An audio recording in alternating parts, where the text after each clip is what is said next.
Bonjour à tous et bienvenue sur les podcasts de remigomez.com, un apologète pour Jésus. Aujourd'hui, je vous propose d'écouter une formation que j'ai donnée sur l'évangélisation parmi les musulmans. Alors, il y a de la théorie, mais il y a aussi des cas pratiques. Bonne écoute! Pour cette fois-ci, j'ai envie de prier pour démarrer. Seigneur, merci pour ce moment. Et c'est un moment dans ta présence et c'est un moment bon. C'est un moment de joie, Seigneur, parce que tu nous donnes le temps et tu nous donnes l'opportunité de nous former et d'apprendre, Seigneur, avec toi, Seigneur. Et je prie vraiment que ce temps-là soit un temps béni où tous ensemble on soit juste édifiés, encouragés par des principes de ta parole et de ce qu'on a pu découvrir sur le terrain, Seigneur. Merci pour ta présence. Amen. Je ne vais pas du tout partir sur une même, sur un sujet qui est connecté, c'est l'islam, mais les deux premières sessions ce matin étaient très intellectualisées, avec beaucoup d'éléments de contenu, de savoir. Et là, je vous donne, entre guillemets, l'autorisation de me couper à n'importe quel moment de mon exposé et d'engager une discussion avec moi sur un point ou sur un autre. J'ai plein de choses à vous dire s'il faut, mais j'aimerais vraiment que ça devienne vivant et participatif. Donc n'hésitez pas, Joël il a un micro. Donc comme les questions sont enregistrées, il faut parler au micro. Hein. Voilà. Donc on lève le doigt. Donc on a vu les bases de l'islam ce matin sur le plan historique et sur le plan doctrinal. On a vu ce qu'était la sociologie des quartiers sensibles et quel était en gros le schéma de l'islam des banlieues aujourd'hui et pourquoi on a une augmentation des conversions à l'islam aujourd'hui. Et maintenant on va parler de l'évangélisation des musulmans, annoncer l'évangile aux musulmans en France. C'est quelque chose que je fais moi toutes les semaines. Tous les mardis, je sors et puis j'annonce l'évangile. Pas qu'à des musulmans, mais à beaucoup de musulmans. Je vais vous mettre dans le bain. Je vous ai raconté ce qui s'est passé mardi dernier. Mardi dernier, j'étais à Bellecour avec mon copain Manu. Et Manu et moi, on travaille bien en équipe tous les deux. Vous savez, Jésus, il a envoyé 2 par 2 ses disciples pour annoncer l'évangile.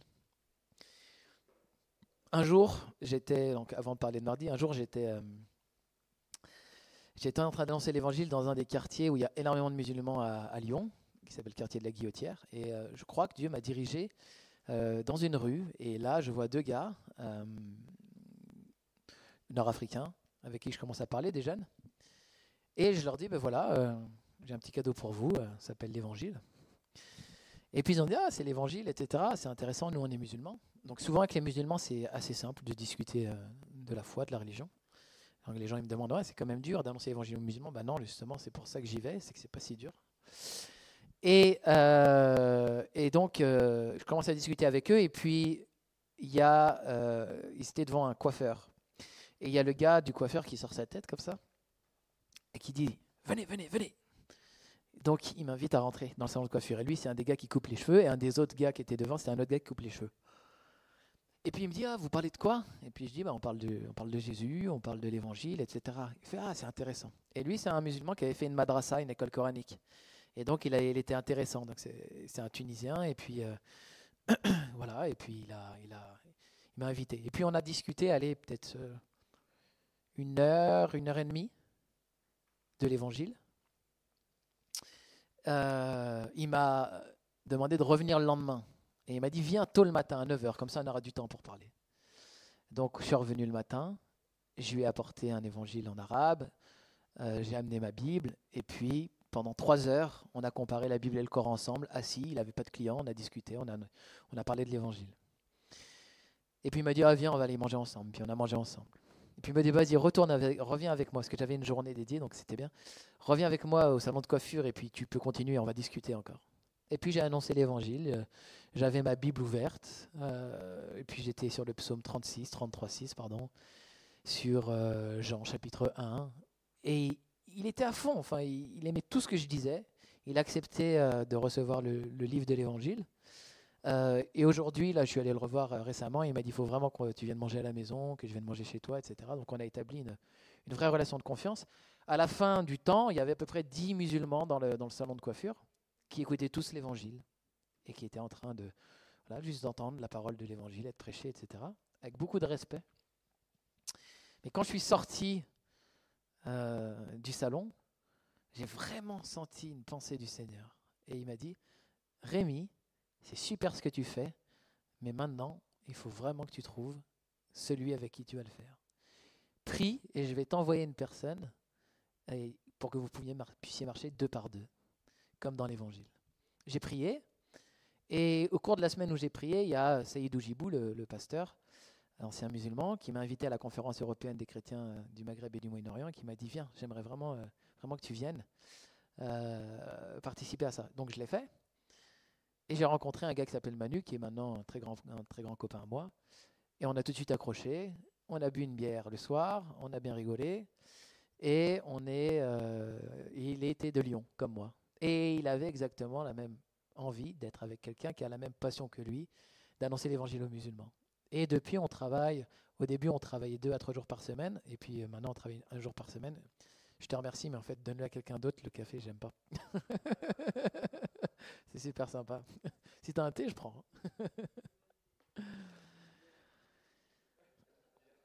Et donc avec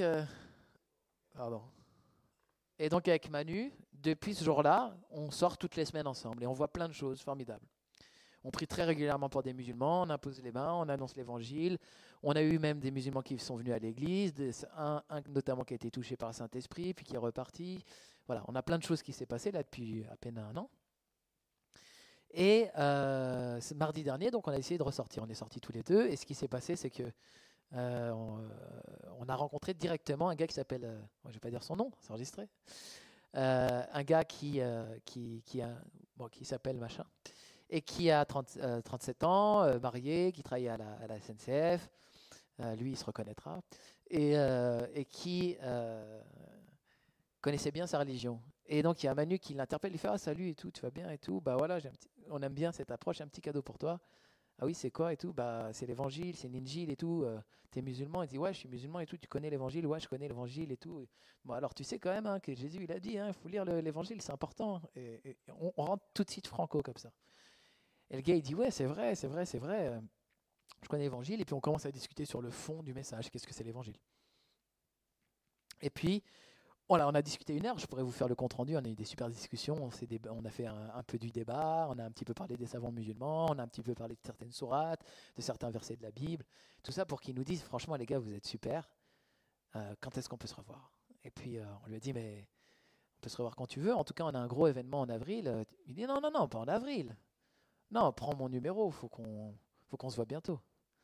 Et bon, alors ça c'était mardi, et puis on a continué dans cette même soirée de mardi, on a marché, on est allé jusqu'à la gare, on a rencontré un SDF qu'on connaît bien, qui a une grosse culture biblique, en plus il a lu tous les manuscrits de la mer morte, etc. On a fait un grand débat avec lui, mais c'était très intellectuel.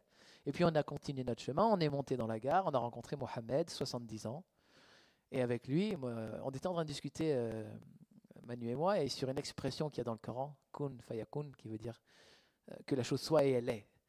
Et je lui ai dit, mais regarde, là-bas, on peut lui demander à ce monsieur, on va lui demander ce qu'il pense de ce. Donc on est allé voir Mohamed, on lui a dit, monsieur, on voit que vous parlez arabe, etc. Est-ce que vous pouvez nous éclairer sur une notion et tout? Qu'est-ce que ça veut dire kun fayakun? Il a dit, oh, kun fayakun! Et on a discuté pendant 1 heure. Et pendant 1 heure, il a entendu parler de l'évangile, il nous a raconté l'histoire de Jésus, de Marie, de sa mère dans le Coran. C'est quelqu'un qui n'est pas lettré, mais qui voulait vraiment entendre l'évangile. Alors on lui a annoncé l'évangile. Et du coup, on a fini par lui donner un petit CD, Marie de Magdalena, la vie de Jésus, qu'il pouvait voir en arabe, et il était très content. Et on l'a supplié comme ses petits-enfants, s'il vous plaît, avant de quitter ce monde, monsieur, regardez ça. Regardez ça, parce que là-dedans, on vous explique comment vous pouvez aller au ciel. On faisait très simple. Et ça l'a touché. Puis après, les gens de la sécurité qui sont venus nous voir, ils ont dit, qu'est-ce qui se passe? Est-ce que vous embêtez ce monsieur? Le monsieur dit, non, il ne nous embête pas du tout. On passe un super moment, on discute tous ensemble, etc. Et donc, le gars qui était dans l'équipe de sécu, c'était un musulman. Et donc, on a commencé à discuter. Donc on a discuté, etc. Et puis il me dit, oh, mais moi j'ai que des jeunes, ils font n'importe quoi le soir, etc. Ça se bat, c'est n'importe quoi, il n'y a plus de valeur, la jeunesse, etc. Il dit, c'est vrai, c'est bien ce que vous faites, il faut retourner à la religion, il faut retourner à la foi, etc. Amen, soyez bénis, vous savez, nous on respecte votre travail de sécurité le soir, etc. Il dit, ouais, mais vous savez, il n'y a pas beaucoup de gens qui ont ce discours, on l'a valorisé, on l'a aimé, on l'a béni. Puis après on descend les escaliers. Enfin, lui il part, et puis nous on part un peu après, on continue avec Mohamed, on descend l'escalier. Puis là il y a un attroupement autour de deux filles qui sont en train de se battre. Et personne ne réagit. Manu et moi, on rentre dans le tas, on sépare les deux filles. Et on aide. Et puis il y a la sécurité qui arrive avec les chiens et tout. Et finalement, on retrouve nos gars de sécurité. Et en fait, on les aide quoi, dans leur mission un petit peu. Et on se dit, bah voilà, on n'est pas passé là par hasard à ce moment-là. Et on a permis d'éviter un peu un drame. Bon, Manu, il a pris un coup dans les parties à ce moment-là, mais bon, bref. Et donc, on a cru qu'il allait avoir un drame. Et finalement, on se dirige vers le parking, on descend sous Bellecour, et puis on a une dame juste devant nous à l'eurodataire parce qu'on doit payer le parking. Et puis on voit elle est typée un peu nord-africaine. Et puis Manu lui fait bonjour madame, ça va et tout, vous passez une bonne soirée? Ouais, merci, etc. Bon, écoute, nous aussi on passe une bonne soirée et tout, et c'est pour ça, c'est aujourd'hui, vous allez, on aimerait vous vous donner un petit cadeau, etc. Je dis, ouais, c'est quoi? Elle me dit, c'est le CD de la vie de Jésus et tout. Oh là là, mais ça me touche beaucoup, vous savez, monsieur. Parce que moi, je suis musulmane, mais mon mari, il est catholique. Et je crois qu'on va vraiment le regarder avec les enfants. Et puis on est prêt. Et puis après, on s'est dit au revoir, on s'est fait la bise, et puis on est reparti. Donc ça, c'est une soirée. C'était mardi, là. Comme on en vit beaucoup, et régulièrement. Et la question, c'est pourquoi ça se passe bien, la plupart du temps, et pourquoi on est si motivé. Enfin, est-ce qu'il y a des clés dans l'évangélisation? Alors, je ne dis pas qu'on a trouvé la solution, mais on a peut-être 2-3 principes qu'on peut transmettre. Et donc, c'est un peu le but de ce que je vais vous proposer là.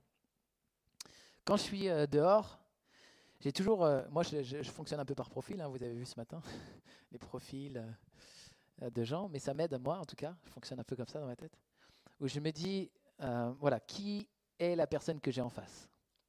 Et comme mon maître, mon modèle en tout, c'est Jésus, si j'ai compris un petit peu quelle est la personne que j'ai en face, et je vais essayer de regarder comment Jésus il fait avec la personne.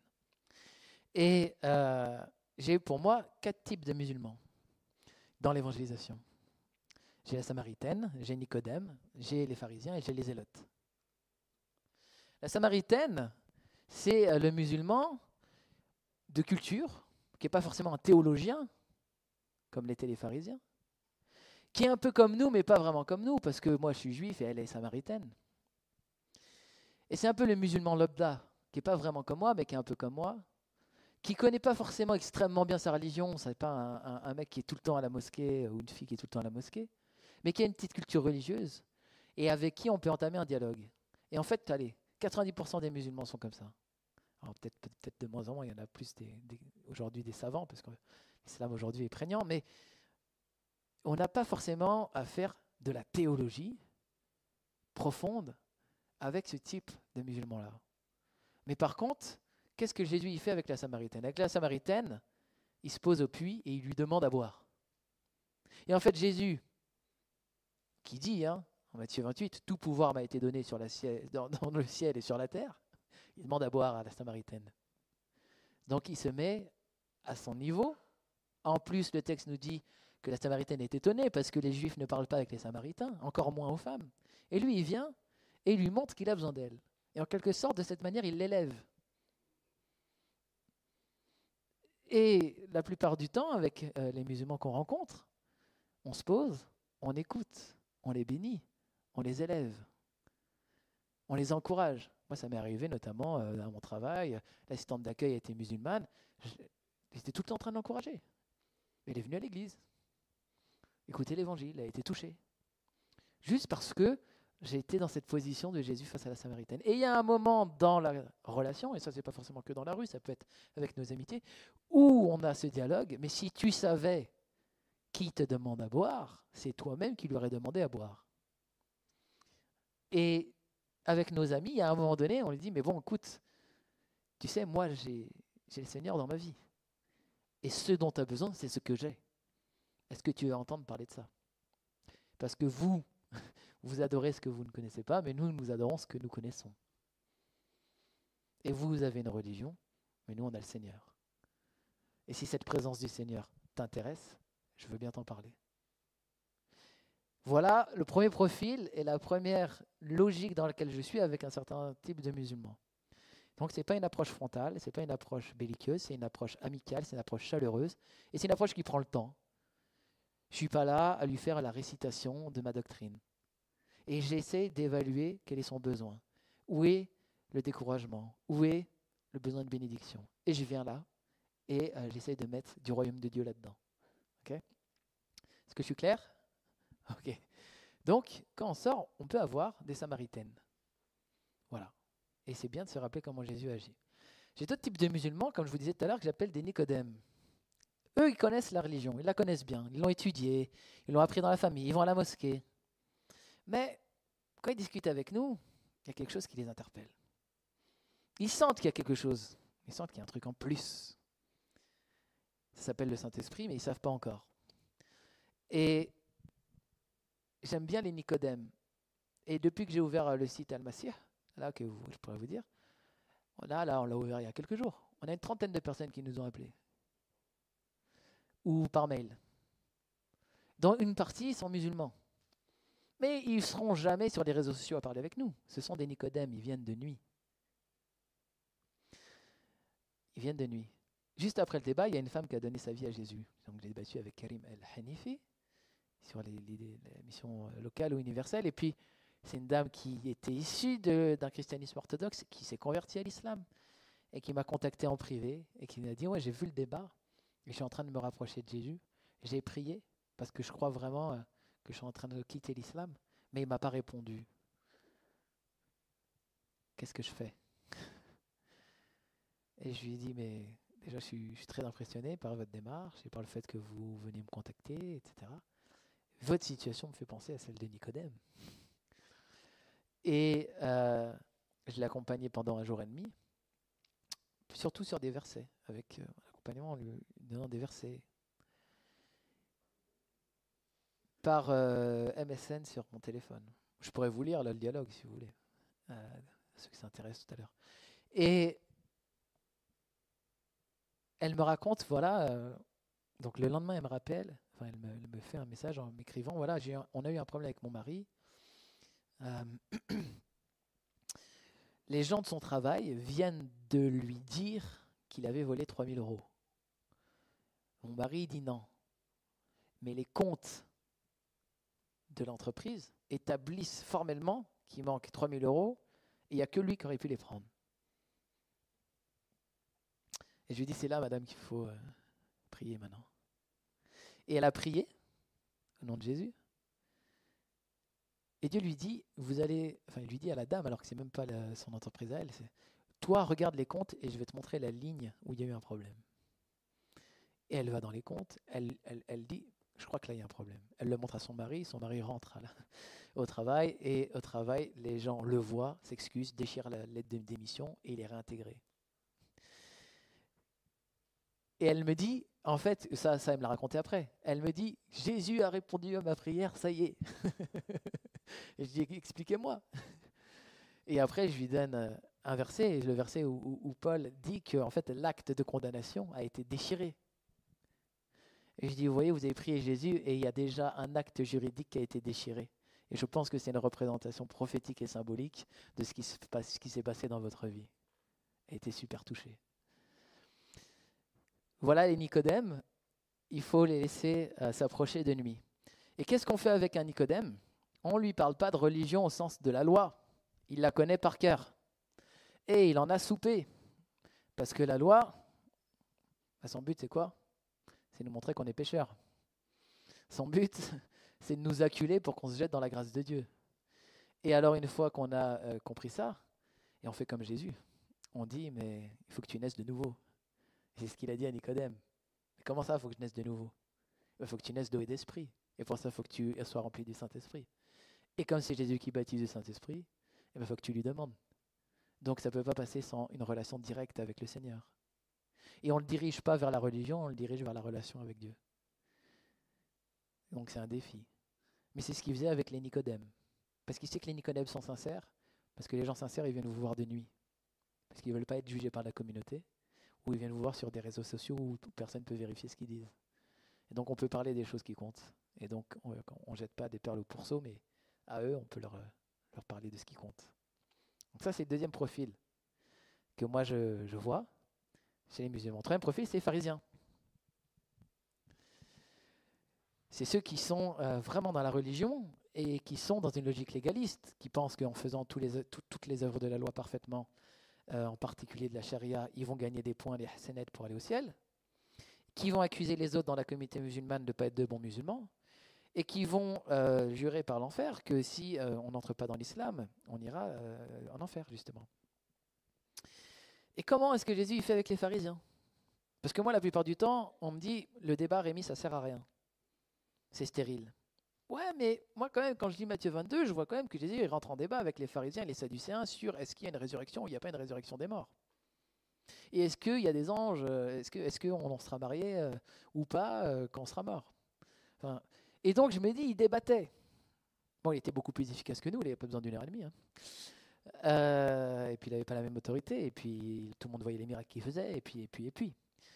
Mais quand même, il ne laisse pas complètement de côté l'histoire du débat.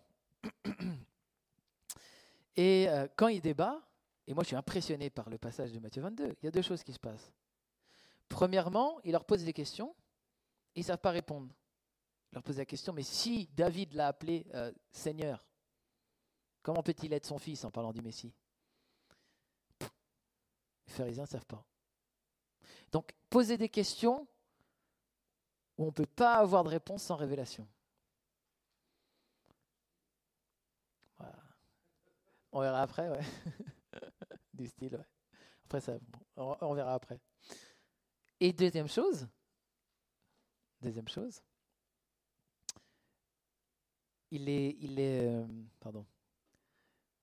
leur dit, il leur parle durement, et il leur dit, race de vipères, hypocrite, qui vous a appris à laver l'extérieur de la coupe plutôt que l'intérieur?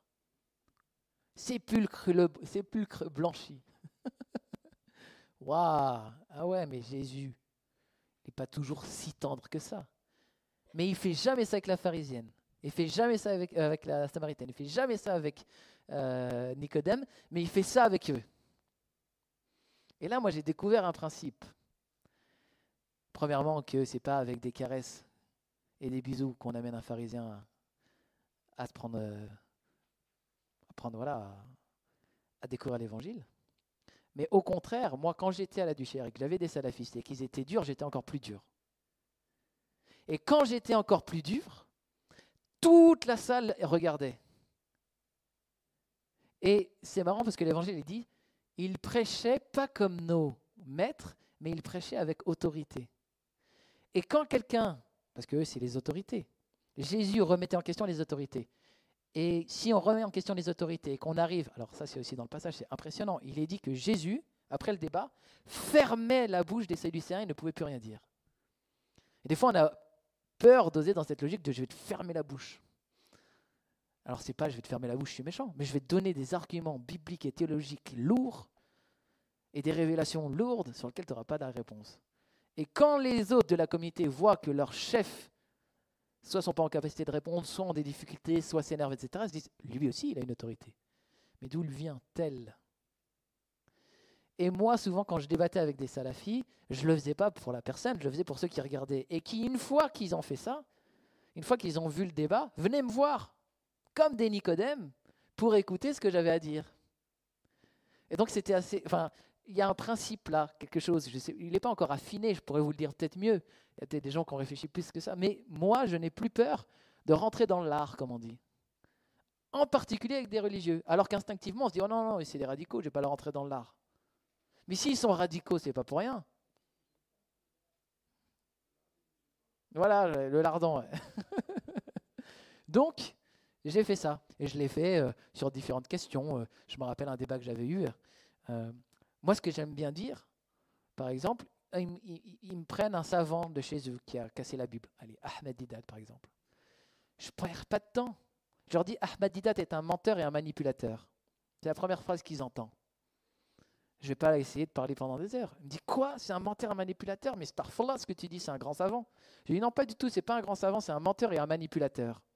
Et par exemple, mardi dernier, Kriyat, c'est ce qui s'est passé. Il connaissait bien sa religion. Il dit, mais tu peux pas dire ça, dis-moi un mensonge. Je lui dis, mais non seulement je vais t'en dire un, mais je vais t'en dire 2 et 3. Ah mince. Et c'est parti. Et je prends ce qui faisait autorité dans sa conception du christianisme sur la base d'une parole d'un savant, et je le démonte. Je le taille en pièces, à partir du texte biblique. Et des salafis m'ont dit, ah ouais, c'est un menteur. J'avais pas vu ça, on m'avait pas dit ça, c'est un menteur. Dans cette salle, devant, avec 15-20 mecs qui regardaient. Parce qu'on a fait la démonstration par A plus B, et que ces salafistes, ils sont honnêtes. Ils sont honnêtes. Seulement, il n'y a personne qui allait leur dire la chose qu'ils avaient besoin d'entendre. C'est pour ça que moi, je fais de la formation à l'évangélisation. On doit se lever et aller dire aux gens la vérité. Il faut qu'on devienne des Étienne.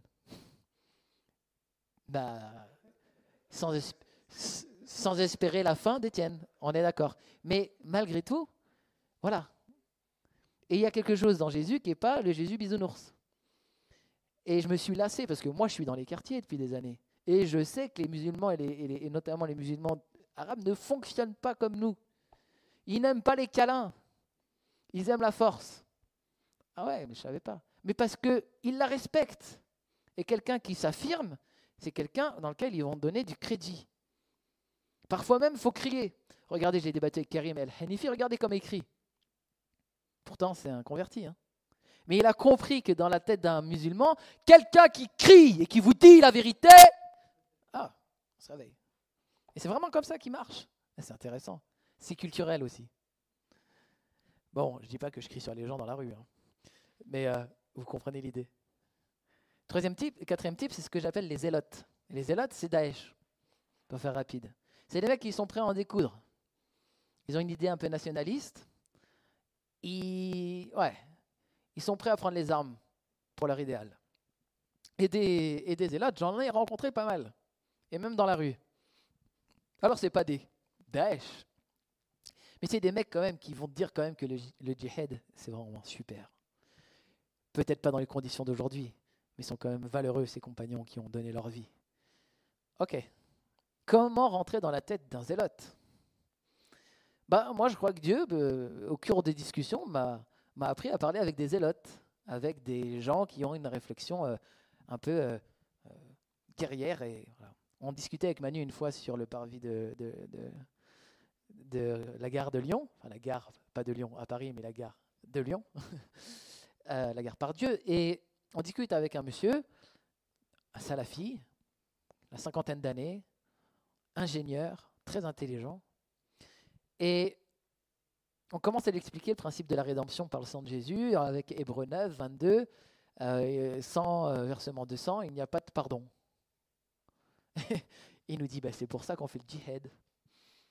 Je dis, mince, je ne m'attendais pas à celle-là. Et j'ai parlé avec ça, avec notamment d'autres personnes, je ne vais pas les citer ici. Et j'ai appris à répondre, mais vous savez, monsieur, j'ai plusieurs choses à vous dire. Premièrement, vous aspirez au califat, au rétablissement d'une société qui serait heureuse, qui serait parfaite, qui serait pas corrompue. Et oui, ok. Je connais quelqu'un qui s'appelle Jésus, qui a établi un califat dans les cieux. Alors, et je vous explique que c'est lui le plus grand des moudjahidines. Oh, pour les chrétiens, ça choque. C'est un combattant, le plus grand des combattants, et il a remporté une victoire. Et il a versé son sang pour cette victoire. En remportant, il a versé son sang pour ça. Et vous voulez que je vous dise quelque chose de plus? C'est que vous voulez verser votre sang pour la cause. Mais votre sang n'a rien à voir avec le sang de Jésus, parce que vous êtes un pécheur. Alors que lui, il n'a jamais péché. Et que son sang est parfait.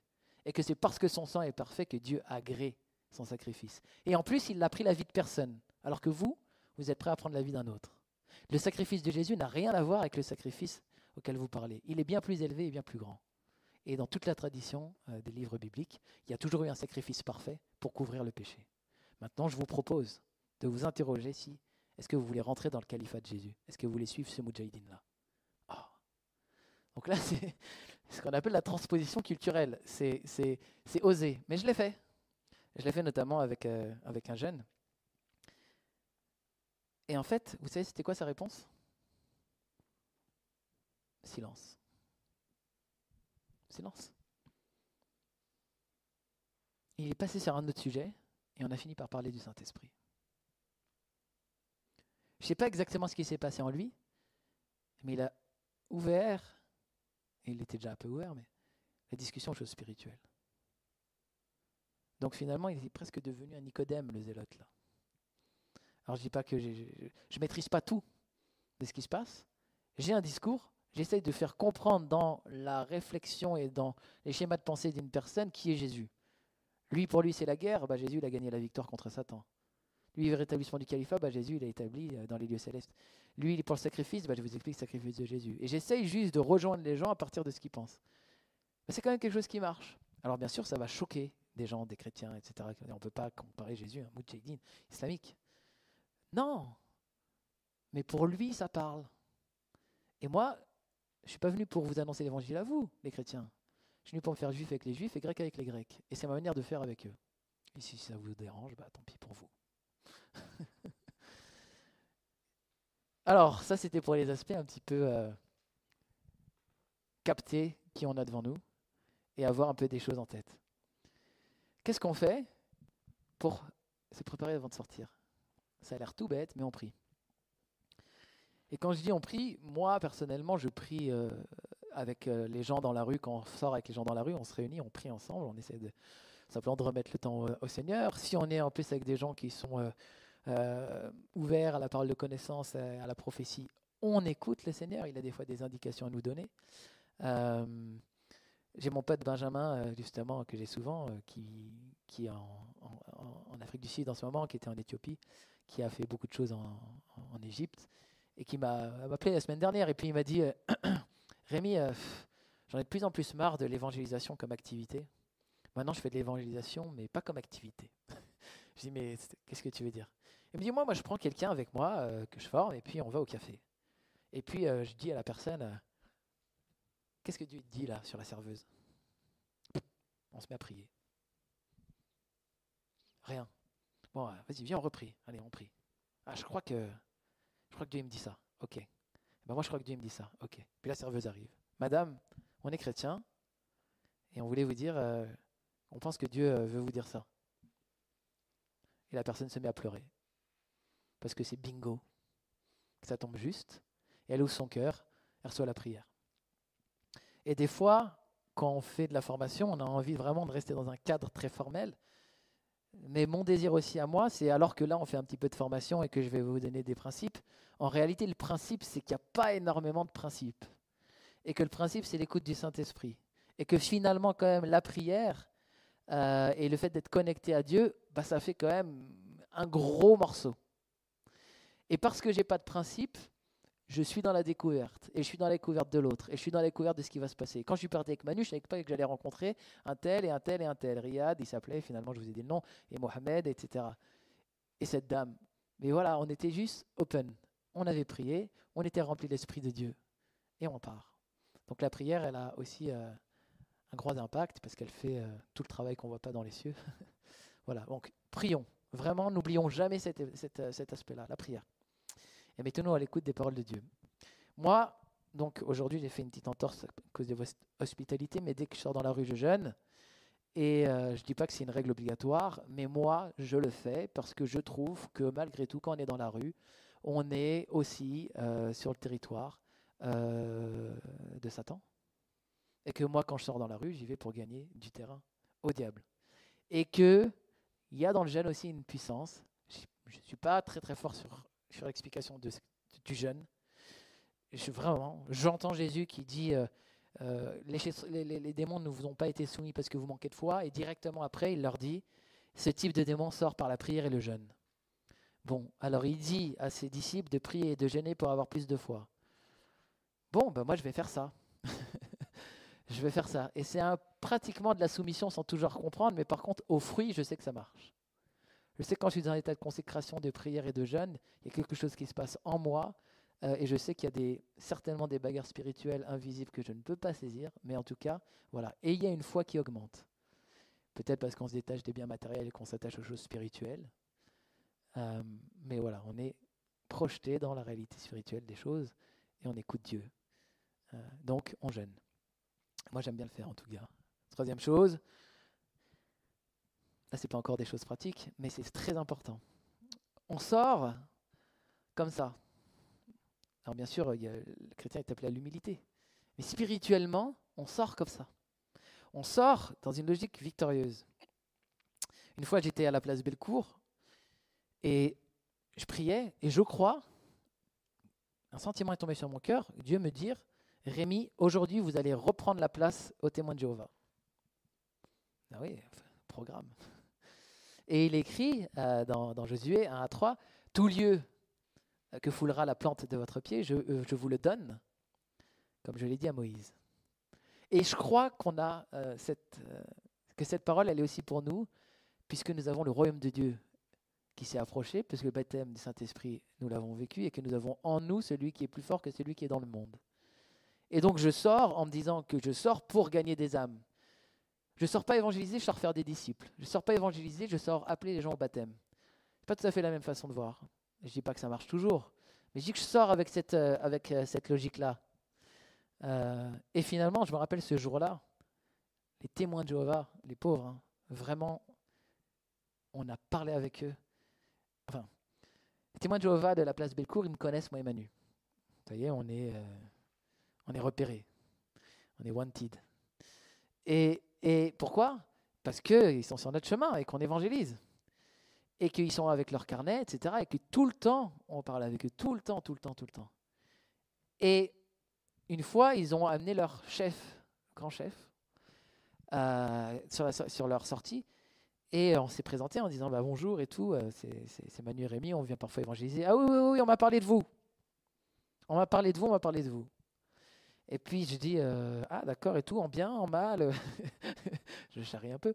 Et puis finalement, ils disent, mais bon, vous êtes là, mais vous êtes des chrétiens qui faites de la philosophie. Vous croyez en la Trinité, etc. Nous, on ne fait pas de la philosophie. On n'a même pas d'exégèse chez nous, parce qu'il n'y a pas besoin d'exégèse, la Bible est claire. Je lui dis, d'accord, monsieur, vous ne faites pas d'exégèse, mais en fait, je peux me permettre de vous dire que la Watchtower, la tour de garde, fait l'exégèse et que vous, simplement, vous répétez. Puis on a commencé comme ça. Parce que pour moi, un témoin de Jéhovah, c'est un pharisien. Pour moi, c'est un pharisien. Et je les assimile aux musulmans radicaux. Parce qu'ils ont une loi, qu'ils sont sur d'eux, qu'ils arrivent. Et lui, quand il m'a parlé, tout de suite, il a été dans ce mode-là. Pas de problème, t'es un pharisien. Je vais parler comme Jésus parle aux pharisiens. Et finalement, on est rentré dans un débat. Les gens n'aiment pas débattre. Mais Jésus, il débat avec les pharisiens. Et moi, je débat aussi alors avec les pharisiens.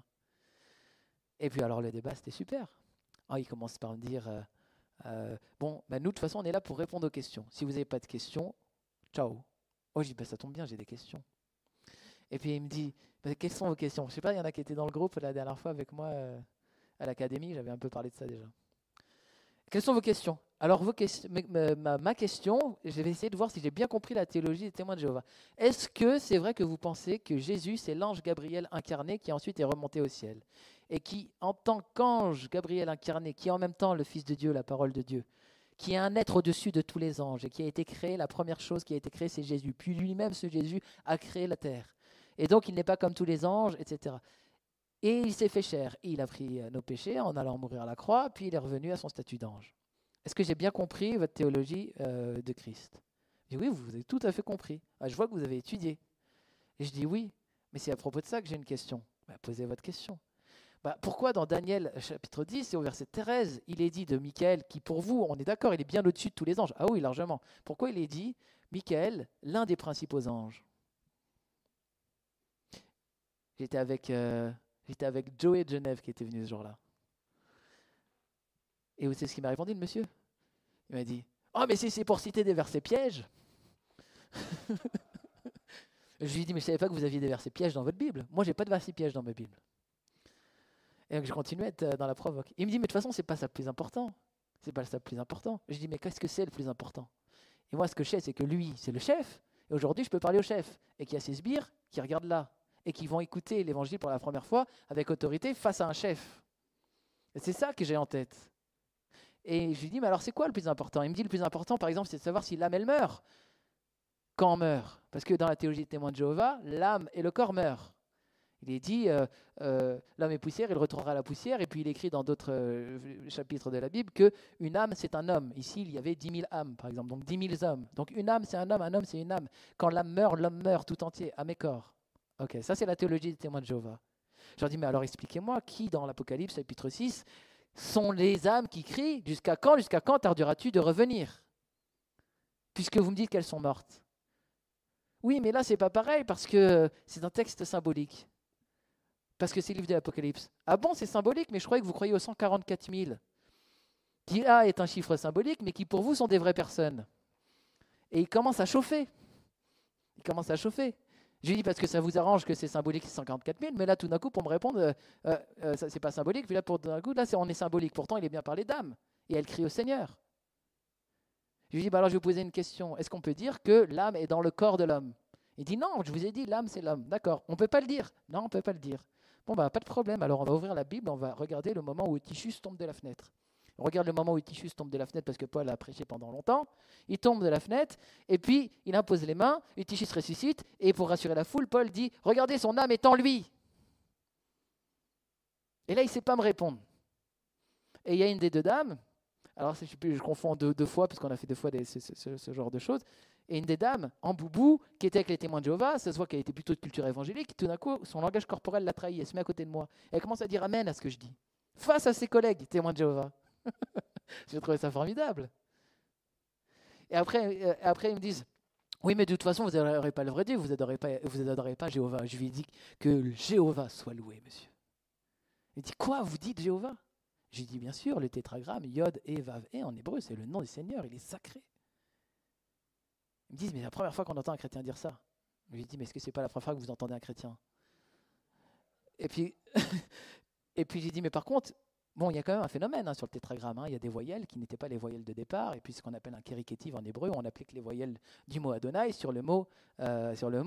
Et donc, en fait, quand vous dites Jéhovah et que c'est le seul et c'est unique nom, il faut quand même connaître cette caractéristique-là, parce qu'il y a tout un débat sur est-ce que ce sont seulement les consonnes qui sont inspirées ou aussi les voyelles. Elle était perdue. Enfin, surtout la dame après. Et puis à la fin, j'ai mis la dernière couche, et puis les pauvres, enfin vraiment, le gars, il était tout rouge. Il n'en pouvait plus. Et les gens me disaient, oh, mais c'est pas chrétien, c'est chrétien de faire ça. C'est certainement parce qu'ils étaient tout rouges que Jésus a fini à la croix. C'est parce qu'ils étaient tout rouges. Il a osé les mettre tout rouges, entre guillemets. Et donc, je lui dis, mais non seulement vous devrez vous intéresser à la doctrine, mais aussi à l'histoire des témoins de Jéhovah. Parce que j'ai du mal, moi, à comprendre pourquoi toutes les premières réunions des témoins de Jéhovah se faisaient dans des loges maçonniques, pourquoi Taz Russell, il est enterré à côté d'une pyramide où il y a son nom dessus, à côté du plus grand centre franc-maçon. Tout ça me paraît un peu bizarre. En plus, on a un organe prophétique qui, aux États-Unis, qui a raison sur tout, mais finalement qui s'est contredit 1000 fois dans ses brochures. Expliquez-moi un petit peu l'histoire. Et puis là, il me dit, mais non, pas du tout, ça n'existe pas. Ça, c'était la dame qui ne connaissait pas. Mais le chef, lui, il le savait. Et si, en fait, c'est vrai, mais ça. Je dis, bon, ben voilà, quand vous répondrez à toutes ces questions-là, on pourra continuer notre dialogue. Bonsoir. Et on a senti quelque chose de spirituel, de super joyeux. On était, mais genre, on rigolait. Ils sont partis, on était dans la joie. Et je pense qu'il y a quelque chose de spirituel qui s'est passé ce jour-là, comme si on avait tranché quelque chose, je ne sais pas, juste avec la vérité. Et en plus, le langage corporel de cette personne et tout ça nous a fait dire peut-être qu'on a sauvé une personne de la secte, en fait, parce qu'après, elle s'est barrée dans le métro, puis voilà. Donc là, j'ai fait un petit encart, ce n'est pas l'islam, mais on va avoir des logiques qui vont être des logiques similaires. Et je voulais les expliquer je vais expliquer 2 choses. Donc, une des choses, c'est que quand on discute avec des gens qui sont vraiment précis, il faut maîtriser les bases de leurs croyances. J'ai jamais été aussi pertinent avec les témoins de Jéhovah que parce que j'ai commencé à étudier. Et du coup, là, je pouvais leur répondre. Donc, il ne faut pas négliger la connaissance. Et en fait, c'est Jésus qui le dit d'ailleurs. Et puis, la Bible nous dit, sur le plan du mal, soyez des enfants, mais sur le plan de la connaissance, soyez des hommes faits. Jugez de tout.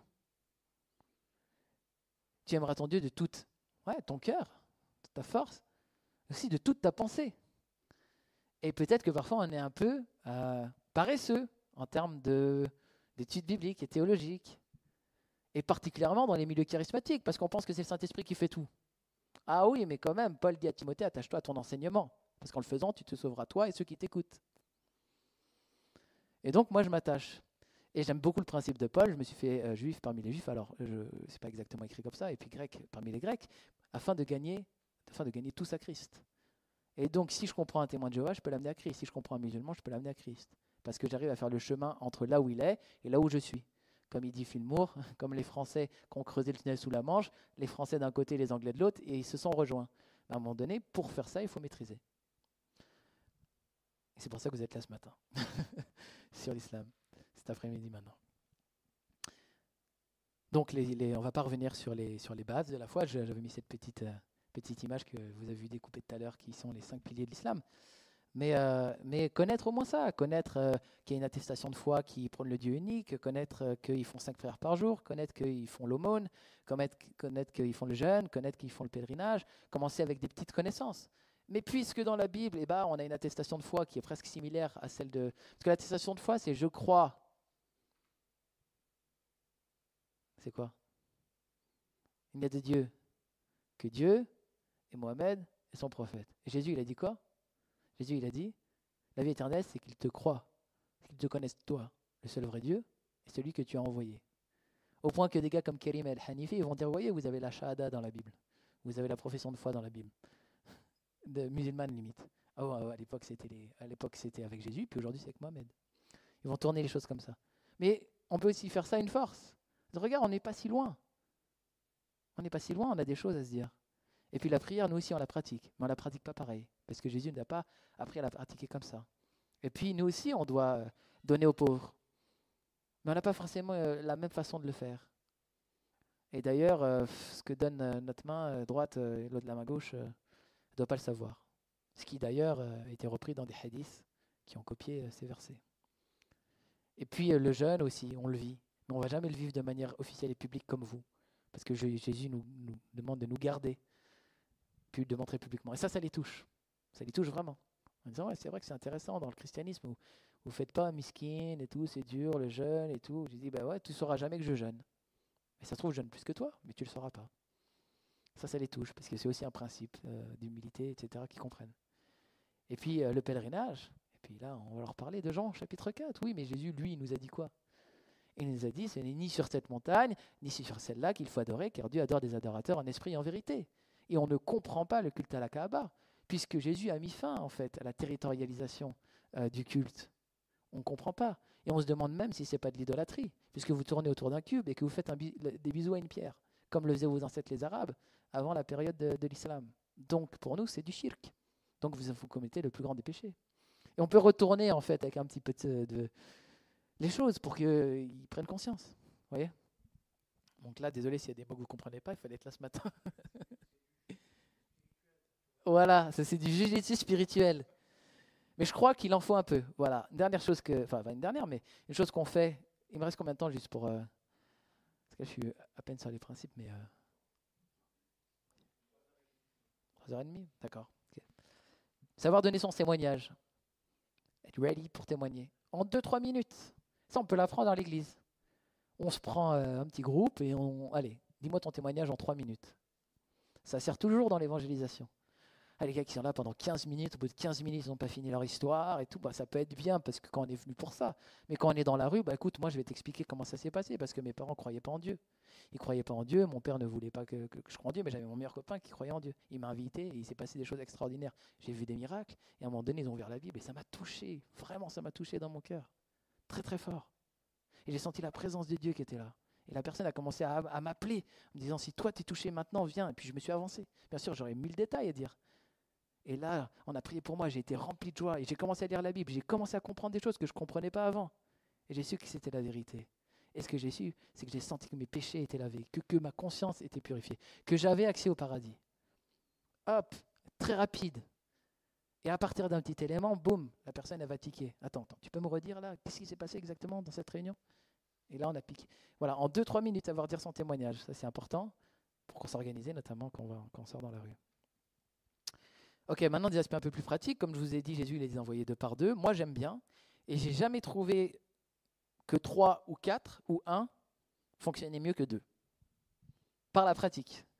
C'est-à-dire, avant, je faisais 2, 3, je me disais, Jésus, il a dit 2, mais 2, c'est 3, c'est un petit groupe, quoi. Il ne faut pas faire peur aux gens quand on arrive et tout. Mais en fait, je me rends compte que ça marche vraiment bien 2. Encore une fois, hein, j'ai quelques raisons j'ai des choses rationnelles. Quand on est 2, déjà on se parle beaucoup mieux à 2 entre nous, parce que quand il y a 3 personnes, c'est toujours plus long. Donc des fois, quand on marche ensemble, on discute.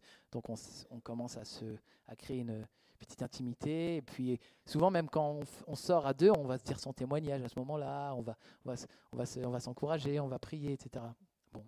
Et puis quand on arrive à voir une personne, si elle est toute seule, si on est 3, ça fait beaucoup. Bon, Abraham, il n'avait pas peur de rencontrer 3 personnes, mais nous, peut-être que 2, c'est bien.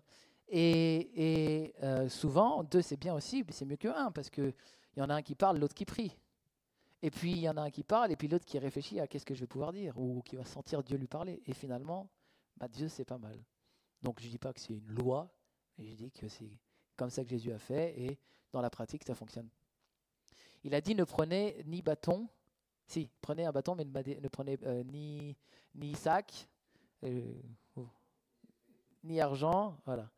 Je l'ai. Alors il appela les 12 et il commença à les envoyer 2 à 2 en leur donnant pouvoir sur les esprits impurs, en leur prescrivant de ne rien prendre pour le voyage, si ce n'est un bâton, de n'avoir ni pain, ni sac, ni monnaie dans la ceinture, de chausser des sandales et de ne pas revêtir 2 tuniques.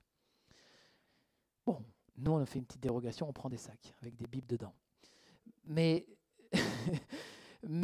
le principe, c'est le principe de pauvreté.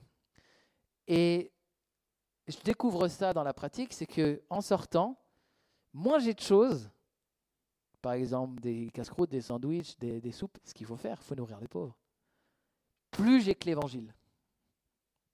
J'ai plus que l'évangile à donner, en quelque sorte, vous voyez. Je me dépouille de tout pour n'avoir que le message. Et bien sûr, il y a d'autres principes, puisqu'il y a la question de l'hospitalité, etc. Et puis on secoue les poussières de ses sandales. Si on est mal reçu, ça aussi c'est un principe intéressant à découvrir. C'est-à-dire que quand on aborde quelqu'un et qu'il nous dit non, mais moi ça ne m'intéresse pas, en plus la religion c'est l'opium du peuple, et s'il y avait pas eu la religion, tout le monde s'en porterait bien, soyez béni monsieur, bonne soirée. Je secoue la poussière de mes sandales, si vraiment la personne ne veut pas, je ne vais pas le forcer. Et puis tranquille. Et beaucoup de jeunes qui rencontrent beaucoup de ces choses-là, et souvent, je ne sais pas pourquoi, on a l'impression que les premières fois ils sortent, ils rencontrent que des athées, ils doivent apprendre ce principe, qui est en fait un principe de qui est Dieu, puisqu'un des attributs de Dieu, c'est l'indépendance. Dieu n'a pas besoin de nous sauver. On a besoin d'être sauvé. Et quand on signifie à la personne, écoute, moi, je n'ai pas de points à gagner pour le paradis. Tu ne veux pas recevoir l'évangile. Sois béni, je n'ai pas besoin de toi. Je suis en train de te courir pour gagner des points. Tu refuses l'évangile, mais je n'ai pas besoin de toi. Si tu savais, c'est toi qui as besoin. Et ça crée une relation qui n'est pas malsaine. Avec, il faut absolument que j'évangélise parce qu'en évangélisant, je vais gagner bon point. Et puis, il y a quelque chose qui n'est pas bon là-dedans. Non, je secoue la poussière de mes sandales. Mais par contre, tu régleras tes comptes avec Dieu. Et puis, je pense que ça peut être tout simplement une graine semée. Et puis, la personne, on va prier pour elle. Et peut-être parce qu'on a vu ça, on va prier pour qu'elle ouvre son cœur. Mais jamais, on n'a jamais d'échec dans la foi, entre guillemets. Quand Jésus, qui n'a jamais péché, qui est sans défaut, va dans une ville et que les gens le rejettent, et il est dit ici, il n'a pas pu faire beaucoup de miracles, est-ce que vraiment il est dans l'échec? Et Jésus n'est jamais dans l'échec. Non. Et donc moi, ça me rassure. En plus, je ne suis pas responsable du salut des gens. Je suis simplement responsable d'apporter la bonne nouvelle. Donc je m'enlève de la pression, et s'il me refuse, j'essuie la poussière de mes sandales. Parce qu'il y a quelqu'un d'autre peut-être qui attend, là, qui lui va accepter l'évangile. Mais si par contre je broie du noir sur cet échec pendant des heures, je quitte la joie du royaume de Dieu et je quitte l'idée qu'il y a des gens qui attendent. Ça, c'est dans le livre des Actes. Il y a encore un grand nombre de personnes dans cette ville qui appartiennent à Dieu. Et moi, j'y crois, ça. Je crois que dans nos villes, il y a un grand nombre de personnes qui appartiennent à Dieu et qui attendent le jour de rencontrer l'évangile pour pouvoir dire Amen. Donc, restons pas sur les échecs et on avance. Donc, on prend un sac à dos, on y met des Bibles. La chance qu'on a, contrairement aux apôtres, c'est qu'on a le Nouveau Testament, donc quand même, on va quand même le distribuer, parce que c'est quand même la parole de Dieu. Et non seulement des Bibles, mais des Bibles en différentes langues. Et pour moi, en arabe, c'est important. Et en fait, je me suis rendu compte que les supports audiovisuels en fait, sont intéressants pour des gens qui sont illettrés. Et c'est pas mal d'avoir des petits DVD, etc. Parce que dans le cas où la personne est illettrée ou quoi, elle peut voir le DVD, elle va voir la vie de Jésus. Il y a des gens qui sont convertis comme ça, même plein. Donc voilà.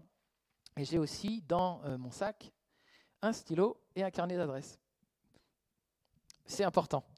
Parce qu'une des choses qui est le plus ratée dans les sorties d'évangélisation, c'est qu'on ne garde pas contact. On est venu pour t'annoncer l'évangile, mais on n'est pas vraiment venu pour te baptiser. Donc du coup, on ne t'invite pas à l'église. Et moi, j'essaye au maximum de garder contact. Riyad, j'ai son numéro de téléphone. Mohamed, j'ai son numéro de téléphone. Le jour où je fais quelque chose, où je veux les inviter, ils sont dans un carnet d'adresses. Et bon, c'est tout simple. Mais c'est souvent parce qu'on est pris par l'émotion de la discussion, etc., qu'on n'ose pas dire. Ou aussi, on croit que ça va gêner les gens. De leur dire, c'est quoi votre nom? Vous voulez qu'on garde contact? Les gens, ils le font pour des aspirateurs, ils vont bien le faire pour Jésus. Hein. Et s'ils disent non, franchement, il a juste dit non. Hein. Parce qu'on est en évangélisation de rue, hein, peut-être qu'on ne va plus jamais se rencontrer. Mais s'il dit oui, c'est qu'il y a une ouverture et il y a peut-être la suite d'une histoire. Donc ça, c'est important. On peut le connecter à des événements qu'on fait à l'église, etc. Voilà. Maintenant, un petit peu sur le terrain. Bon, ça, je ne sais pas si c'est très bon, mais je vais quand même un peu le dire. Ce qui fait le plus peur aux gens dans la sortie d'évangélisation, c'est la première minute. C'est même les 20 premières secondes. Comment est-ce que je vais aborder une personne qui ne me connaît pas, que je ne connais pas, pour en plus lui annoncer l'évangile, il va me prendre pour un fou. Ce qui est légitime en fait, hein, parce que c'est vrai qu'on ne se parle pas trop dans notre société. Hein, quand on va en Afrique ou ailleurs, bon, c'est un peu plus simple. Mais voilà, on est dans une société où aborder une personne inconnue et avoir quelque chose à lui dire, c'est quand même quelque chose qui est un peu intrusif. Alors, une des choses qu'on fait, c'est que nous, on se présente et on dit qui on est. Et on ne le fait pas avec des formes trop pompeuses. Salut, ça va? Vraiment? Ouais, cool et tout. Vous faites quoi, vous baladez? Ouais, tranquille, on se balade. C'est comme ça que ça commence. Nous, on s'appelle Rémi, Manu et tout. Ta chemise, elle est sympa. Hein. Ouais, merci et tout. C'est un truc et tout, du bled et tout. Ça vient du Togo et tout. Ah, franchement, joli et tout. Nous, on n'est pas joli comme toi. Hein. Et le gars, il rigole. Et on met juste un petit peu d'humour, un petit peu de bonjour, un petit peu de salutation, un petit peu d'encouragement, voilà. On crée déjà un climat favorable dès le début, une accroche simple. Après, on peut tout de suite dire, franchement, nous, pour être honnête et tout, on se balade un peu, on est des chrétiens. On ne cache pas qu'on est des chrétiens. On le dit tout de suite. On est des chrétiens, on aime parler de Jésus avec les gens, etc. Je sais pas mais on pose très rapidement une question. Parce qu'on ne t'a pas parlé pour rien. Et je ne sais pas si tu connais en tout cas la foi et tout, si tu es croyant. Moi, je suis musulman. Ah, tu es musulman. Mais c'est super ça. Mais si tu es musulman, tu dois connaître déjà Jésus alors. Oui, les petites questions toutes simples. Ouais, Jésus c'est Issa chez nous, etc. Ah, c'est Issa, c'est ça et tout. Mais du coup, il dit quoi le Coran sur Issa? Et on se laisse enseigner. C'est lui qui va nous apprendre des choses sur Jésus. Parce qu'il a une connaissance. Ok. Ah, d'accord et tout. Ah, Issa et tout. Ouais. Si, j'ai lu ça. Tu sais, nous, on passe quand même du temps un petit peu à étudier ces choses, etc. Voilà. Et on est dans l'empathie. Alors, des fois, avec des personnes, on ne va pas aller directement sur des discussions comme ça. C'est des personnes qui sont plus en difficulté, comme des EF ou des gens qui montrent un malaise. Parfois, on va directement demander à la gens, on voit que vous êtes blessé là. Est-ce que vous voulez qu'on prie pour votre cheville? Ça nous est arrivé la dernière fois entre Bellecour et Perrache. Et puis c'était une jeune fille, elle dit je crois pas trop à ça, vous êtes quoi? Vous êtes des guérisseurs? Ah non, des chrétiens, nous on est des disciples de Jésus. Jésus il nous a demandé d'aller et de prier pour les malades. Si ça vous intéresse, on peut prier pour vous, mais sinon il n'y a pas de problème. Je dis de toute façon il n'y a pas de... Ok, pourquoi pas? Donc on appose les mains, on prie. Ça va mieux? Je sais pas si c'est psychologique, mais je sens moins de douleur. Ah peut-être que c'est psychologique, je sais pas, retester. Bon, je sais pas, là je sens plus rien. Mais peut-être psychologique. Pas de problème, madame. Mais si vous vous rendez compte qu'à la maison, finalement, vous êtes guéri, sachez que c'est Jésus qui vous a guéri. Bonne journée. Ça peut être ça. Et ça arrive. Voilà. Voilà. Nous, on aime bien aller, quand c'est des musulmans, aller tout de suite sur de la discussion. Mais parfois, on sent simplement qu'il faut prier pour la personne. Et on prie pour la personne. Je peux raconter plusieurs histoires. Il y a des histoires qui sont excellentes. J'étais il y a quelques mois à la gare Perrache, toujours, une grande gare de Lyon. Et puis, c'était la fin de l'évangélisation. On était rentré un peu bredouille. Il n'y avait personne, il faisait froid. On n'a pas vraiment discuté avec des gens. C'était pas très intéressant. Et j'étais avec une fille qui s'appelle Mélodie. Et puis, je lui ai dit, Mélodie, il faut qu'on aille à Perrache. Il faut qu'il y ait quelqu'un là-bas pour nous. Ok, on y va. On rencontre personne. Enfin, jusqu'à ce qu'une personne nous interpelle. Et en session d'évangélisation, si quelqu'un vient vous parler, faites vraiment attention à ça. La plupart du temps, on pense que c'est nous qui devons chercher les gens, mais Dieu nous amène des gens qui nous parlent. Ça nous arrive de plus en plus. Et donc là, c'était un jeune qui est venu, et j'aime bien cet exemple-là. Il est venu et puis il m'a dit, ouais Rémi, t'as pas... Enfin, il m'a pas dit Rémi, il m'a dit bonjour, j'aurais besoin d'une petite pièce. Puis je vois, c'est un jeune, il a 16, 17 ans, petit ouais, un accent marseillais, un peu style Kaira, nord-africain. Puis j'ai dit, mais pourquoi tu as besoin d'une pièce, toi? Puis il me dit, non, mais écoute, j'ai eu des galères aujourd'hui, j'ai pas d'argent pour rentrer à Marseille, j'ai besoin de me payer un blablacar, je suis dans la galère, c'est le soir, il n'y a plus de train, etc. Et ça m'arrive presque jamais, parce que d'ailleurs Jésus dit, venez sans or et sans argent. Et Pierre dit, je n'ai ni or ni argent, mais ce que j'ai, je te le donne. Mais là, je sentais que Dieu me dit, tu vas aider ce gars avec un peu d'argent. Ça m'arrive jamais, hein, donc c'est pas du tout un modèle que je vous propose de faire. Hein. Mais là, j'ai senti ça. Et j'ai écouté, j'étais sensible à ça. J'ai dit, bah écoute, c'est ce qu'on peut faire. J'ai dit, bah je vais te payer ton blablacar. Il me dit, mais non, t'es fou. J'ai dit, si, bah je vais te payer ton blablacar. Pas de problème. Il me dit, mais non, t'es sérieux et tout. Et il est touché. Donc on regarde un peu sur le téléphone comment faire. Et puis finalement, on se rend compte qu'il va falloir le faire avec de l'espèce, parce qu'on n'arrive pas à rentrer le code et tout. Puis il y a Mélodie qui doit rentrer. Je dis, Mélodie, c'est pas grave, vas-y, rentre chez toi et tout. Moi, je vais passer du temps avec lui. Et vraiment, j'ai un fardeau pour ce gamin. Et je me dis, et je comprends. Je lui dis, écoute, toi, t'es Marseillais. Il me dit, ouais. Il me dit que t'as eu des galères aujourd'hui. Il me dit, ouais. T'as besoin d'argent? Okay. Qu'est-ce que t'es venu faire à Lyon? Il me dit, non, mais... Et je dis, maintenant, je te parle sérieusement. Qu'est-ce que t'es venu faire à Lyon? Je veux que tu me répondes. Parce que moi, je les ai gérés un peu ces gamins dans les quartiers. Donc, j'ai peut-être un peu d'audace. Il me dit, bah, en fait, je vais t'expliquer. Je suis venu de Marseille pour balancer un téléphone, du shit et de l'argent au-dessus les murs de la prison de Corba pour un des barons de la drogue marseillais. Ah, d'accord. Je lui dis, donc toi, tu passes tes journées à prendre le train, pour aller prendre le train, pour aller donner des choses illicites à des gens qui sont en prison. Et après, tu as besoin d'argent pour que les gens ils te sortent de la galère. Je lui dis, c'est ça ta vie, en ce moment? Il dit, ouais, t'es dur et tout. Je dis, non, je suis pas dur. Il dit, t'as l'âge d'un petit frère pour moi. Et aujourd'hui, tu es en train de balancer des choses à des gens qui sont en prison. Mais demain, c'est toi qui seras dedans. Tu crois vraiment que c'est ça qui est bon pour toi? Je lui dis, est-ce que tu es croyant? Il me dit, oui, je suis musulman. Je lui dis, alors, tu es musulman? Il me dit, oui. Je lui dis, donc Dieu, il voit là tout ce que tu fais? Il me dit, oui. Et je dis, ça te fait pas peur? Parce que je sais qu'ils ont la crainte de Dieu. J'ai un peu utilisé ça. Ouais, je sais pas et tout, mais je suis pas, tu sais, moi je suis pas un mauvais garçon et tout, je fais ça, mais je fais aussi plein de choses pour les gens, je suis très solidaire, etc., etc. Je lui dis, bah, tu sais ce qu'on va faire? Non seulement je vais te payer ton blablacar, mais je vais te payer ton repas et on va passer la soirée ensemble. Et on a pris un tacos ensemble, et on a commencé à discuter, j'ai posé ma Bible, et puis je lui ai dit, écoute, moi je vais t'expliquer ce qui m'est arrivé et pourquoi je suis devenu croyant. Et je lui ai donné mon témoignage. Il a été touché, très touché même. On est sorti après avoir bien mangé, on est sorti. C'était bientôt l'heure de son blablacar. Et puis je lui dis, tu veux que je prie pour toi? Il me dit, ouais, s'il te plaît, prie pour moi. Et il a commencé à mettre ses mains comme ça. J'ai imposé les mains sur lui. Je commençais à prier au nom de Jésus. Et je sentais qu'il, comme dans nos églises, il recevait la présence de Dieu. Waouh! J'ai prié longtemps pour lui. Et on s'est serré dans les bras. Il m'a fait un gros câlin, je lui ai fait un gros câlin. Il a pris son blablacar. Et quand le blablacar est arrivé, j'avais pris son numéro de téléphone. Oui, il avait pris le contact. Et il m'a appelé tout de suite. Il me dit, oh, Rémi et tout, faut que je te raconte et tout. Ça y est, j'ai eu mon blablacar et tout. Je vais pas être en retard. Merci beaucoup, etc. J'ai vraiment réfléchi à tout ce que tu m'as dit.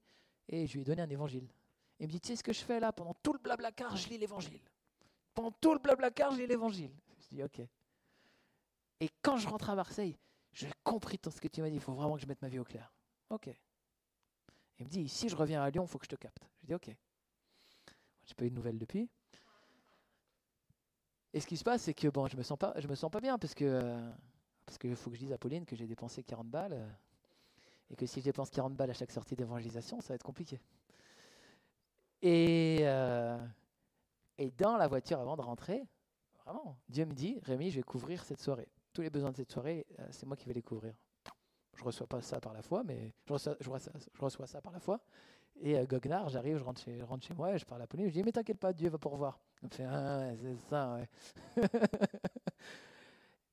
Et là, je reçois un texto, parce que j'ai des gens à qui j'envoie mes petites histoires comme ça sur un groupe WhatsApp. Je leur demande de prier pour moi avant et après. C'est mon petit groupe d'intercesseurs. Et j'envoie cette petite histoire. Et une des personnes du groupe intercesseur, il me joint en privé, il me dit, Rémi, j'ai reçu de couvrir toute la soirée, tous les besoins de la soirée. Et il m'envoie, il me dit, tu as intérêt à me donner ton RIB. Je lui envoie mon RIB, il couvre en fait les frais du Blablacar, pas du resto. Il avait à cœur ça et tout. Et puis, en ce moment, je loge Diego à la maison, vous savez. Diego qui fait l'académie, il est à la maison. Et ce soir-là, il rentrait à la maison. Il était passé à Grenoble chez ses parents, il avait un énorme cabas de nourriture. Et il pose ça sur la table. Il dit, tiens Rémi, c'est mes parents qui te l'offrent. Et là, le repas était couvert.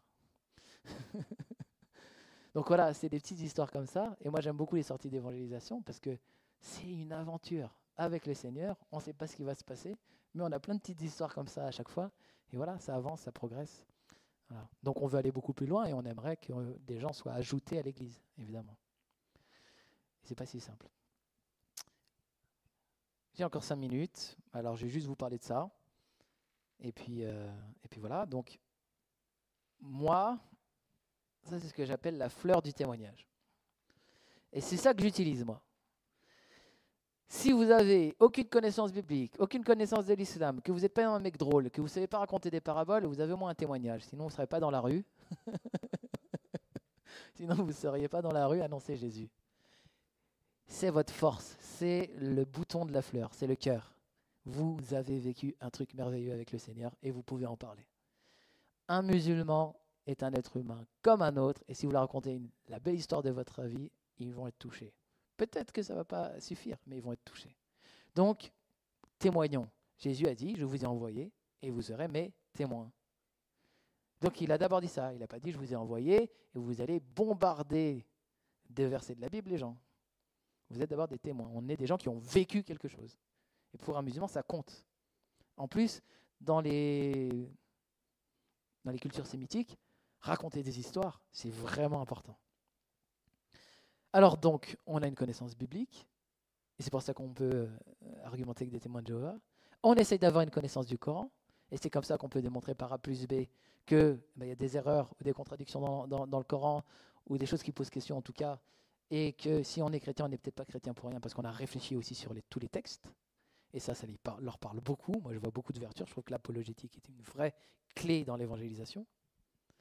Mais on a aussi des paraboles. Des paraboles à nous, des paraboles modernes. Alors je vais sauter à peu près 30 slides, 40 slides, et aller sur cette image-là. Et ça, c'est nos paraboles à Manu et moi. Donc, Usain Bolt, le logos avec les mains, le péché avec les mains, le bain de boue, la fourmi, la céréale. Ok, qu'est-ce que c'est une parabole ? Je veux expliquer à une personne que Jésus a pris ma place. Il est musulman, il ne connaît rien à la Bible. Qu'est-ce que je peux faire pour lui dire ? Eh ben, je vais lui raconter la parole de Usain Bolt. Ça, c'est une que j'ai piquée à Benjamin, mais on en a 40 des paraboles. Et donc la parabole, c'est quoi ? C'est moi, je ne comprends pas. Comment ça, il a pris ta place ? À la croix, je ne comprends pas ce que tu me racontes. Qu'est-ce que ça veut dire ? Imagine, tu es dans un pays, et puis l'administrateur de ce pays, il te dit, voilà, comme tu n'as pas réussi toutes les exigences de mes lois de mon pays, je vais te mettre à mort. Je vais te mettre à mort parce que tu n'es pas un citoyen parfait. Ok. Sauf si tu gagnes une course de sprint contre le plus rapide de mes coureurs des coureurs de mon royaume. Ok. Mais maintenant, je te laisse un autre choix. Soit tu cours toi-même, soit tu as le droit de faire appel à n'importe qui. pour courir à ta place. Même Usain Bolt, l'homme le plus rapide du monde. Qu'est-ce que tu fais? Et je pose la question à la personne. Elle me dit, j'appelle Usain Bolt tout de suite. Ok. Eh bien, Usain Bolt, il va courir et il va gagner. Il va remporter la course. En gros, la course, c'est la loi, les exigences de Dieu. Okay. Toi, tu ne peux pas la courir, tu ne peux pas remporter les exigences de la loi. Mais Jésus, c'est lui qui est sans péché. Il a rempli complètement les exigences de la loi. Il a couru la course à ta place. C'est ce qu'il te propose. Il propose de courir la course à ta place. Donc, Dieu, il te dit aujourd'hui, il y aura un jugement et tu as deux possibilités. Courir par toi-même avec les œuvres de la loi, et notamment avec la charia, ou bien laisser Jésus s'en occuper. Et tu mets ta foi en lui, et c'est lui qui est parfait. Et il prend, d'ailleurs par la croix, puis après il y a d'autres paraboles. Et juste pour expliquer cet aspect-là, on va rentrer une petite parabole. On va dire, est-ce que tu comprends la logique que quelqu'un prend ta place? Ouais, là je comprends mieux. Donc en fait, tu dis que Jésus il a couru en fait la course des exigences de Dieu à notre place. D'accord. C'est un marché que le roi, Dieu, a passé avec nous. Ouais. Voilà, tu as compris une petite partie de l'évangile. Et de parabole en parabole, on va essayer d'ouvrir l'esprit aux gens. Et c'est beaucoup plus efficace que de prendre sa Bible et de faire un cours de théologie sur la kénose. Mais on sait le faire aussi, mais on ne le fait pas avec eux. Pas toujours. Alors voilà, on a mille et une choses. Ouais, la kénose, justement. Pour expliquer la kénose, moi j'ai une parabole. Vous ne savez peut-être même pas ce que c'est la kénose. C'est le fait que Jésus s'est dépouillé, lui qui était Dieu, et qu'il a pris la forme humaine. Et ça, pour un musulman, c'est grave. C'est une atteinte à la gloire de Dieu. Alors, je ne vais pas vous faire toutes mes paraboles, mais une petite parabole simple. Les musulmans, on leur dit, même si tu as un petit peu de péché, tu ne peux pas rentrer au paradis. Il dit, comment ça, si j'ai un petit peu de péché, je ne peux pas rentrer au paradis, mais Dieu, il est bon quand même. Personne ne peut être parfait. On lui dit, on est tout à fait d'accord. Toi et moi, on est d'accord que personne ne peut être parfait. Je dis, mais regarde, la présence de Dieu, c'est un lieu saint, c'est une présence sainte. Je te pose une question. Si je prends un verre d'eau, de l'eau saine, que tu peux boire, et que je mets la moitié du flacon de cyanure dedans, tu le bois? Ah, bah non. Ok. Et si je te mets juste une goutte, tu le bois? Bah non. Dieu, c'est pareil. Peut-être que toi, tu es un petit pêcheur et que moi, je suis un grand pêcheur, mais ni toi ni moi, on peut accéder au paradis. Il faut d'abord que l'eau soit purifiée. Ah, je comprends le principe. Ok, c'est pas que j'ai un peu de péché ou beaucoup de péché. Si je suis même un tout petit peu pécheur, je ne peux pas rentrer dans la sainteté de Dieu. D'accord. Donc une parabole pour expliquer ce principe. Puis après, j'enchaîne. C'est un peu comme un portique d'aéroport. Même si tu as un petit peu de métal ou beaucoup de métal, tu passes pas. Et pour ça, il faut te décharger de ce métal. Et Jésus t'a proposé quelque chose, c'est de prendre le métal sur lui, c'est-à-dire ton péché. Et c'est pour ça qu'il a été mis à la croix. Il a pris le châtiment lié à ton péché, à ta place. Et de parabole en parabole en parabole, on annonce l'évangile parce qu'on a pris le temps de réfléchir à rendre imagé des vérités bibliques. Voilà. Et donc, je vais pas faire beaucoup plus, j'ai plein de choses à vous dire, et j'ai plein de paraboles, mais plein. Tout ça, c'en est. Et puis après, là, il y a quelques analogies trinitaires qui sont toujours mauvaises, parce que la Trinité ne peut pas être capturée par une analogie, mais qui peuvent quand même être utiles des fois dans le débat. Voilà, peut-être vous dire les questions que nos amis musulmans nous posent. Non, ça je reviendrai au moment de l'apologétique. Peut-être les pièges dans lesquels on tombe. Croire que nos musulmans vont se fâcher si on leur parle de Dieu. Passer peu de temps avec eux, il faut passer du temps. Refuser d'inviter ou d'être invité à la maison. Ne pas insister, surtout insister. Parce que c'est de la politesse dans les cultures sémitiques de dire non. Prends l'évangile et tout. Non, et tout. Si, ça me fait plaisir. Non. Allez, prends l'évangile. Allez, d'accord, je le prends. C'est comme ça que ça se passe, il faut le savoir. Et des fois, les gens, ils insistent beaucoup. Je lui dis, alors, si moi, tu me donnes un truc, je peux te donner l'évangile. Ah, il dit, voilà, ça me va mieux. Bah, fais-moi un câlin. Et puis, je le prends dans mes bras. Voilà, tu m'as fait un câlin, merci, tiens, prends l'évangile. Et ça marche. Il ne faut pas refuser la polémique à tout prix. On a le droit de se prendre la tête. Les musulmans se prennent la tête entre eux. Regardez-les se parler des fois. Entre eux. Mais non, mais je te dis non. Mais non. Ok, des fois, en fait, on n'ose pas, on ne veut pas froisser. On est suisse. Ouais, mais eux, ils ne sont pas suisses. Eux, ils sont arabes pour une grande partie d'entre eux. Ou en tout cas, nord-africains. Porter à tout prix les valeurs de la mixité, ça, je verrai plus tard. S'adresser aux moins intéressés. Oui, des fois, moi, quand je suis dans la rue, je commence à parler à une personne, comme ça, je lui parle de l'évangile et tout, je lui annonce l'évangile. mais il n'est pas très intéressé. Et par contre, j'ai pas vu qu'il y a un mec qui me regarde depuis tout à l'heure avec des gros yeux comme ça et qui a trop envie de savoir. Et donc quand on annonce l'évangile, il faut être un peu conscient de ce qui se passe autour, parce que lui, il est super en appétit, alors que lui, il va essayer de casser mes arguments et tout. Je lui dis, ah bah écoute, hein, c'est pas grave et tout, mais toi, tu connais un peu l'évangile? Ça va dire, ouais, mais moi quand même, c'est vrai que je me pose des questions. Et donc, essayer d'un peu d'ouvrir son champ de vision et de s'adresser à celui qui est vraiment intéressé. Rester rationnel, calme et méthodique, c'est pas toujours bon. Des fois c'est bon, mais des fois il faut en faire des tonnes, il faut faire un peu de spectacle, il faut prendre une parabole et puis en parler pendant des heures en faisant le spectacle. Pas toujours commencer par Christ, ça bon c'est un peu long à expliquer. Parler de manière ininterrompue, ça c'est très important de savoir se taire, évidemment. Ne pas ouvrir la Bible et rester flou, ça aussi, on ouvre la Bible, nous, très souvent, on ouvre la Bible, on leur dit, regarde, c'est là, c'est marqué, c'est l'Injil, c'est dans le livre de Jésus. Ah ouais, c'est vrai que c'est dans le livre de Jésus. Ça a beaucoup plus d'autorité que notre parole. Merci d'avoir écouté ce podcast. N'hésitez pas à le partager s'il vous a plu et rendez-vous pour les autres contenus sur remigomez.com. À bientôt.